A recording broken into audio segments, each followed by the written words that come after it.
ऐलान कर दीजिए अगले जुमे को इसी मस्जिद में खिताब सलाहुद्दीन अय्यूबी पर होगा, बयान नूरुद्दीन जंगी पर होगा, बयान और तुगरुल गाजी पर होगा, बयान मोहम्मद बिन कासिम पर होगा, बयान अल्लाहु अकबर हजरत तारिक इब्न जियाद पर होगा।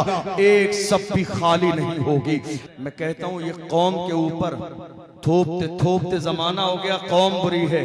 जरा ये भी तो देखिए कि हमारे जुमे के खुतबे का अंदाज क्या है। वही 75 साल हो गए आजादी के बाद से लेकर आज तक, पूरी जिंदगी हो गई हमें करामतें और फजीलतें सुनाते सुनाते।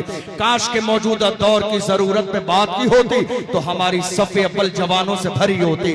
काश के मौका महल की बात की होती तो सफ़े अव्वल भरी होती।